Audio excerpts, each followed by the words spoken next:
Құрметті оқушылар, біз квадрат теңдеулерді жіктеудің тәсілдерін 8 сыныпта өткенбіз, иә?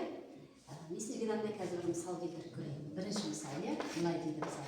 3х квадрат плюс 5х плюс 2 тең. Бұл квадрат теңдеуді көбейткішке жіктеу үшін біз мына алдында тұрған коэффициентті жақшаның сыртына шығарамыз. Одан кейін келтірілген квадрат теңдеуді шешеміз, түбірін табамыз, сосын кейін барып көп мүшелі жіктейміз. Енді қазір мен сіздерге содан бір оңай тәсіл көрсетемін. Менен бір тағы да лайфхак болсын. Яғни 3х квадратты мен көбейткішке жіктеймін, 3х және х-ның көбейтісі түрінде. Ал 2-ні 2 және 1 сандардың көбейтісіне жіктеймін.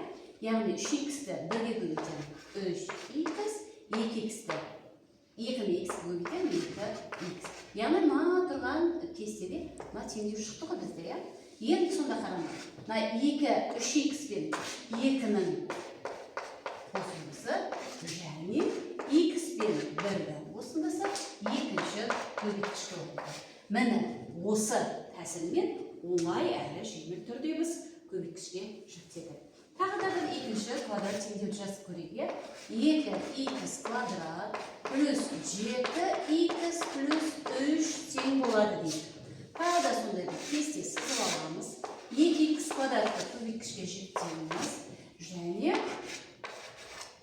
3-ті 1 мен 3-ті көбейтісі түрінде жіктеу болады. 2х-ті көбейтемін 3-ке 6х, 1-ді көбейтемін х-ке х болады. Енді 2х пен 1-дің көбейтіндісі және екінші жақшада бізде екінші көбейткішіміз х плюс 3 болады екен. Яғни сонда біз мына тұрған квадрат теңдеуді оңай әрі жеңіл түрде осы тәсілмен орындауға болады екен.